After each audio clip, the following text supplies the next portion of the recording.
नमस्कार दोस्तों, कैसे हो आप सभी। आई होप आप सभी लोग अच्छे होंगे। करेंट अफेयर का ये हमारा नेक्स्ट शो है। लास्ट वीक में जो इंपॉर्टेंट करेंट अफेयर के क्वेश्चन होते हैं वह इस शो में हम कवर करते हैं। तो चलिए स्टार्ट करते हैं हम आज का वीडियो। तो पहला क्वेश्चन है हमारा, 4 जून 2021 को भारतीय नौसेना नेवी के किस हाइड्रोग्राफिक सर्वेक्षण जहाज शिप को सेवा मुक्त किया गया है। तो सबसे पहले हम इसमें जानते हैं कि हाइड्रोग्राफिक क्या होता है। ठीक है, हाइड्रोग्राफिक का मतलब होता है फ्रेंड्स, पानी के नीचे, जैसे ये पानी है तो इसके नीचे जो तल है उसका सर्वेक्षण करना क्या कहलाता है, हाइड्रोग्राफी कहलाता है। मतलब पानी के अंदर का सर्वेक्षण करना क्या कहलाता है, हाइड्रोग्राफी कहलाता है। ठीक है, हाइड्रोग्राफी की वजह से हमें क्या पता चलता है कि समुद्र कितनी गहराई है, कितनी गहराई है समुद्र की। और इससे क्या होता है फ्रेंड्स कि शिप को, नेवी जो है अपना शिप है, वह हमें अंदर की सारी जानकारी देता है। ठीक है, तो आई होप आपको हाइड्रोग्राफी का मतलब समझ में आया होगा। अब वह कौन सा जहाज है जो इंडिया की जो नेवी ने सेवा मुक्त कर दिया है, वो कौन सा है, INS संध्याक है। कौन सा है, INS संध्याक। ऑप्शन बी इसका राइट आंसर है। अब INS संध्याक के बारे में जाने तो यहाँ कब शामिल किया गया था, तो 26 जनवरी, कब, 26 फरवरी, सॉरी फ्रेंड्स है ना, 26 फरवरी 1981। कब, 26 फरवरी 1981 को इसे वाइस एडमिरल M.K. रॉय, कौन है, M.K. रॉय, ठीक है, M.K. रॉय ने कमीशन किया था या शामिल किया था, किसमें, भारतीय नेवी में। ठीक है, अब इसे 40 वर्षों बाद, कितने वर्ष हो गए फ्रेंड, 40 ईयर हो गए हैं जो इसको क्या कर रहे हैं, 40 वर्ष बाद सेवा मुक्त कर रहे हैं। इससे पहले INS राजपूत को भी क्या कर चुके हैं, ये सेवा मुक्त कर चुके हैं। ठीक है, अब किसको कर रहे हैं, INS संध्याक को कर रहे हैं। ठीक है, और यहाँ जो शिप है कहाँ से सेवा मुक्त हो रहा है, तो विशाखापट्टनम से हो रहा है। आपसे यह भी क्वेश्चन पूछा जा सकता है कि यह कहाँ से इसको सेवा मुक्त कर रहे हैं हम, तो कहाँ से, विशाखापट्टनम से। ठीक है, तो कौन कौन से इंपॉर्टेंट पॉइंट देख लिए हमने। हाइड्रोग्राफी क्या होता है, जो पानी के तल के नीचे का सर्वेक्षण करते हैं। ठीक है, यहाँ शिप कब शामिल हुआ था, 26 फरवरी 1981 को नेवी में शामिल होता है। और इसे कहाँ से सेवा मुक्त कर रहे हैं, तो विशाखापट्टनम से इसे सेवा मुक्त कर रहे हैं। ठीक है, तो आई होप आपको यह समझ में आया होगा। चलिए नेक्स्ट क्वेश्चन की तरफ चलते हैं हम। यह सारी इसकी डिटेल है, आप यहाँ पर इसे पढ़ सकते हैं। ठीक है, चलिए दूसरा क्वेश्चन है, रायमोना नेशनल पार्क किस राज्य में स्थित है। मध्य प्रदेश में, छत्तीसगढ़ में, असम में, मेघालय में। तो कहाँ पर स्थित है फ्रेंड्स, यह असम में है। कहाँ पर है, असम में। हमने कल भी असम के बारे में देखा था। असम की राजधानी क्या है, दिसपुर है। यहाँ के अभी जो CM है, मुख्यमंत्री जो है वो कौन है, हेमंत बिस्वा शर्मा जी है। और राज्यपाल कौन है, जगदीश मुखी जी है। ठीक है, कौन है, जगदीश मुखी जी है। अब इस नेशनल पार्क की बात करूँ मैं, ये तो यहाँ कौन से नंबर का है, यह 6ठे नंबर का है। कौन से है, 6वें नंबर का यहाँ नेशनल पार्क है। कहाँ का, असम का। ठीक है, इससे पहले यहाँ पर पहले से 5 नेशनल पार्क है। तो पहले हम 5 नेशनल पार्क के बारे में जानते हैं और फिर रायमोना की विशेषता के बारे में बात करेंगे। तो इस यहाँ पे कौन कौन से है, काजीरंगा है सबसे पहले। तो कौन सा है, काजीरंगा नेशनल पार्क। ठीक है, यहाँ किस लिए फेमस है फ्रेंड्स, एक सिंग वाले गेंडे के लिए। किसके लिए, एक सिंग गेंडे वाले के लिए। इसका नाम क्या है, राइनोसोर्स है। हमने कल भी इसके बारे में बात की थी। इसका नाम क्या है, राइनोसोर्स है। ठीक है, दूसरा है मानस राष्ट्रीय उद्यान। कौन सा है, मानस राष्ट्रीय उद्यान। यह यूनेस्को में शामिल है। कब, किस में शामिल है फ्रेंड्स, यह यूनेस्को की लिस्ट में शामिल है। फिर तीसरा आता है नामेरी राष्ट्रीय उद्यान। ठीक है, तीसरा है नामेरी राष्ट्रीय उद्यान। चौथा है ओरंग राष्ट्रीय उद्यान। और पांचवा है कौन सा, डिब्रू साइखोवा। कौन सा है फ्रेंड्स, डिब्रू साइखोवा। यहाँ 5 राष्ट्रीय उद्यान कहाँ पर है, पहले से असम में स्थित है। अब जो छठा आ रहा है वह छठा कौन सा है, रायमोना है। कौन सा है फ्रेंड्स, रायमोना। अब इसकी विशेषता क्या है फ्रेंड्स, इसके बारे में हम जान लेते हैं। तो जो यह है, यह जो जंगल है बोडोलैंड प्रादेशिक क्षेत्र में है। किसमें, बोडोलैंड प्रादेशिक क्षेत्र या BTR का फुल फॉर्म है बोडोलैंड टेरिटोरियल रीजन। ठीक है, बोडोलैंड टेरिटोरियल रीजन यहाँ पर स्थित है। और यह किस जिले में आता है, तो यह आता है कोकराझार जिला। कौन सा है, कोकराझार। कौन से जिले में आता है, असम के कोकराझार जिले में रायमोना स्थित है।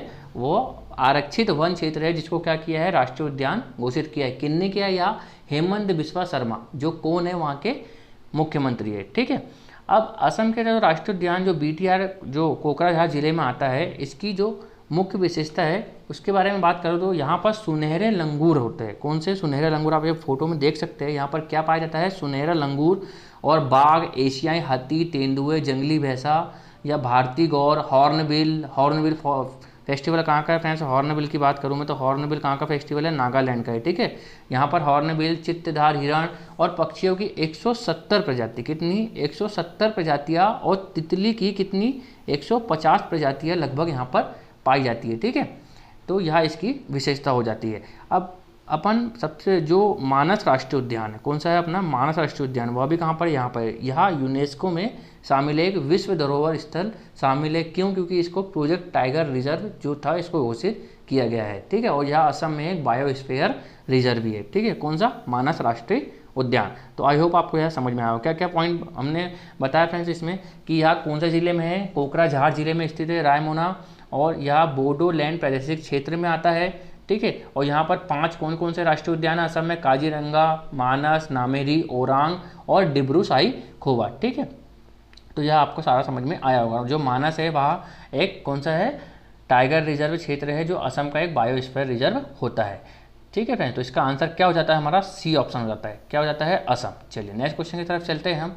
नेक्स्ट क्वेश्चन है हमारा कि शिक्षा मंत्रालय ने परफॉर्मेंस ग्रेडिंग इंडेक्स, कौन सा है, शिक्षा मंत्रालय ने परफॉर्मिंग ग्रेडिंग इंडेक्स PGI जारी किया है, इसकी शुरुआत कब होती है, ठीक है। तो इसकी शुरुआत कब होती है फ्रेंड्स, 2015 में, 14 में, 19 में या 18 में। तो इसकी शुरुआत होती है 2019 में। अब ये क्या है फ्रेंड्स, PGI मतलब क्या क्या दिखाता है ये इंडेक्स। तो हमारे शिक्षा मंत्री कौन है अभी, रमेश पोखरियाल निशंक। कौन है? रमेश पोखरियाल निशंक हमारे शिक्षा मंत्री है। इन्होंने 2019-2020 के लिए, 2019 और 2020 के लिए आप देख सकते हो फोटो में, यह जो PGI है इसको रिलीज़ किया है। PGI शिक्षा में परिवर्तन का आकलन और उत्प्रेरित करने के लिए, मतलब कि शिक्षा को बढ़ावा देने के लिए किन राज्य और केंद्र शासित प्रदेशों में यह देखा जाता है इसके अंतर्गत कि किस राज्य ने और किस केंद्र शासित प्रदेश ने अपने यहाँ की शिक्षा के लिए कितना काम किया है, ठीक है। सबसे पहले यह कब जारी किया गया था, 2019 में जारी होता है। यह जो इंडेक्स है सबसे पहले कब होता है, 2019 में, 2017 और 18 के लिए प्रकाशित हुआ था। मतलब कि 2018 और 17 में कैसा प्रदर्शन था राज्यों और यूनियन टेरिटरी का, उसके अर्थात पे इसको जारी किया गया था। अभी इस साल की बात करें तो टॉप 5 जो स्टेट और यूनियन टेरिटरी वहाँ कौन है, तो सबसे पहले आती है हमारी कौन सी, चंडीगढ़। कौन सी आती है? चंडीगढ़ आती है। दूसरी आती है पंजाब, तीसरी तमिलनाडु, चौथी अंडमान निकोबार और पांचवा आता है केरल, जो 2019-20 के लिए उच्चतम ग्रेड A+ के लिए कितना ग्रेड मिला इनको, A++ ग्रेड मिला है। कौन कौन से हैं? चंडीगढ़ है, पंजाब है, तमिलनाडु है, अंडमान निकोबार द्वीप समूह और केरल, ठीक है। तो आई होप फ्रेंड्स ये आपको समझ में आया होगा, ठीक है। चलिए इसका आंसर क्या हो जाएगा, सी हो जाएगा। चलिए नेक्स्ट क्वेश्चन की बात करते हैं हम। नेक्स्ट क्वेश्चन है हमारा, हाल ही में सामाजिक न्याय और अधिकारिता मंत्रालय, कौन सा मंत्रालय है, सामाजिक न्याय और अधिकारिता मंत्रालय ने वरिष्ठ व्यक्तियों को, जो वृद्धजन है, वरिष्ठ व्यक्तियों को समर्थन प्रदान करने के senior care ageing growth engine says पहल का पोर्टल शुभारंभ किया है। वह इस मंत्रालय के मंत्री कौन है, तो वह जो कौन सा मंत्रालय हमारा, सामाजिक न्याय अधिकारिता मंत्रालय, इसके मंत्री कौन है फ्रेंड्स, थावरचंद गहलोत है। कौन है? थावरचंद गहलोत है। यह कहाँ से आते हैं, यह राजस्थान के मंत्री है। तो यह ऐसे व्यक्तियों की मदद करने के उद्देश्य से शुरू किया गया है जो वरिष्ठ है। कौन है? जो वरिष्ठ है या जो वृद्धजन है, ठीक है। इसमें क्या होगा, इन लोगों की देखरेख होगी या इनको कुछ सेवाएं क्या कराई जाएगी, मुहैया कराई जाएगी। और ऐसे उद्यमी जो इनका सहयोग प्रदान करते हो, किन के लिए ये, ऐसे उद्यमी या ऐसे लोग जो स्टार्टअप करना चाहते हैं, और किस क्षेत्र में स्टार्टअप करना चाहते हैं, जो वृद्धजनों की सेवा करे उस क्षेत्र में यदि वह स्टार्टअप करना चाहते हैं, तो इस परियोजना के उद्देश्य यही है कि ऐसे लोगों को सीधे इसका फायदा मिले। जो उद्यमी वरिष्ठ या वृद्ध लोगों के लिए क्या करेंगे, सेवा करने के उद्देश्य से स्टार्टअप करना चाहते हैं, तो उनको सरकार कुछ पैसे देगी, कुछ पैसे मुहैया कराएगी, उनके स्टार्टअप के लिए मदद करेगी, ठीक है। जैसे कि इसकी मैं बात करूँ सीधे तो हितकारियों के उत्पाद, समाधान और सेवाओं की पहचान करना और मूल्यांकन करना, सत्यापित करना, एकत्र करना तथा वितरित करना। मंत्रालय ने इन चयनित स्टार्टअप के माध्यम से बुजुर्गों की उत्पादों तक पहुंचाने में सक्षम बनाने के लिए यह सुविधा उपलब्ध कराई है, ठीक है फ्रेंड्स।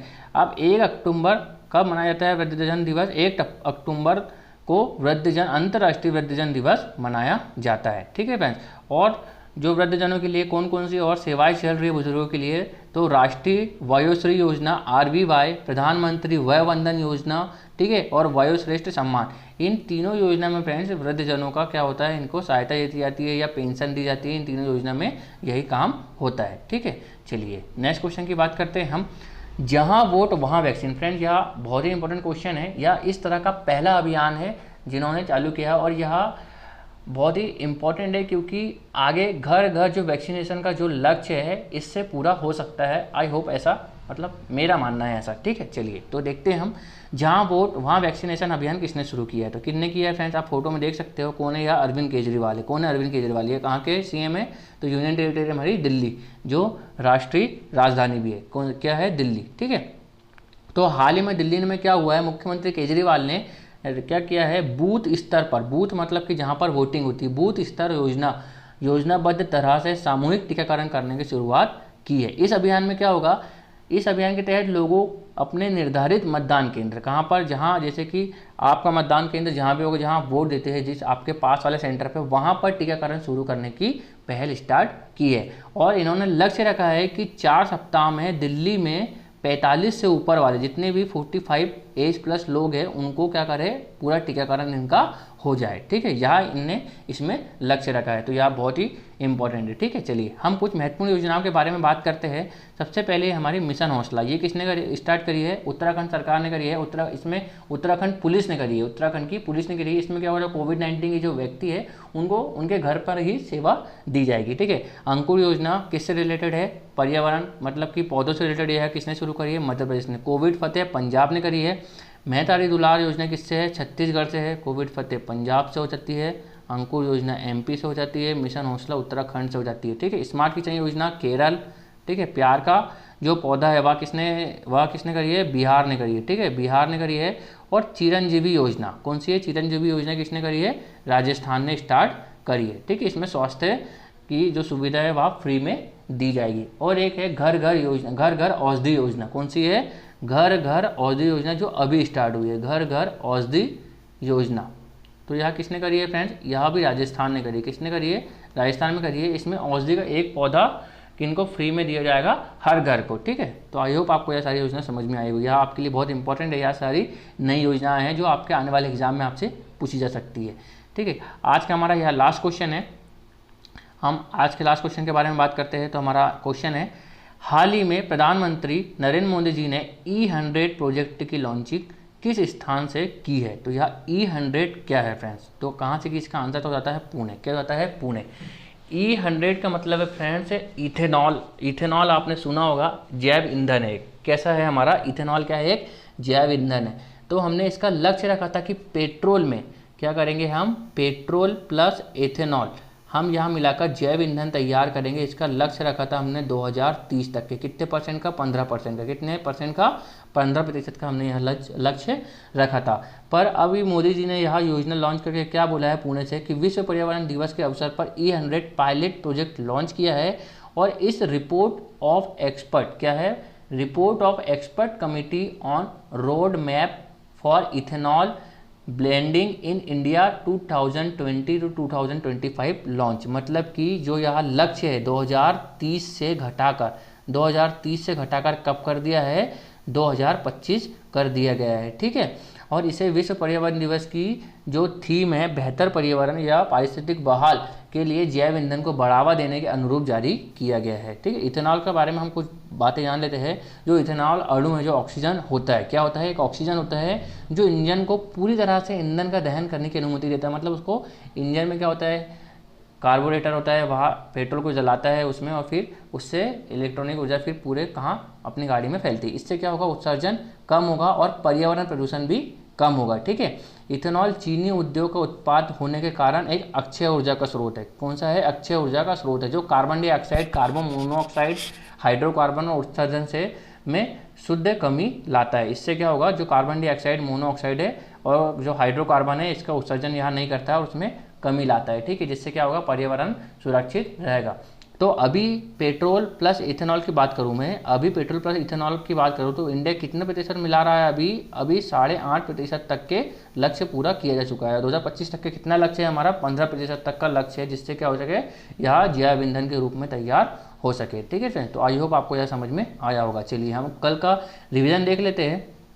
कल के क्वेश्चन के रिविजन है, 5 जून 2021 को संघ शासित प्रदेश ने छात्रों के लिए यूनटैब योजना लागू की है। यह कौन से राज्य ने लागू की है फ्रेंड्स, यह लद्दाख ने लागू की है। ठीक है, चलिए नेक्स्ट क्वेश्चन है, हाल ही में लेखक डेविड डियोप ने अंतर्राष्ट्रीय बुकर पुरस्कार जीता का इनका संबंध है, कहाँ से है फ्रेंड? यह फ्रांसीसी क्या है? फ्रांसीसी लेखक है। कौन सा है? यह फ्रांसीसी लेखक है। ठीक है, चलिए नेक्स्ट क्वेश्चन है, सतत विकास रैंकिंग SDG 2020 के अनुसार भारत की क्या रैंक रही है? तो भारत की क्या रैंक रही है? 2 स्थान लुढ़क गया है भारत और 117 पर आ गया है। और यदि राज्यों की बात करूँ तो टॉप पे कौन है? केरल राज्य है और लास्ट पे कौन है? बिहार राज्य है। ठीक है, केंद्र सरकार हैदराबाद बेस्ड कंपनी बायोलॉजिकल ई से कोरोना वायरस वैक्सीन की 30 करोड़ डोज खरीदने जा रही है। वह वैक्सीन का नाम है, कौन सी है फ्रेंड्स?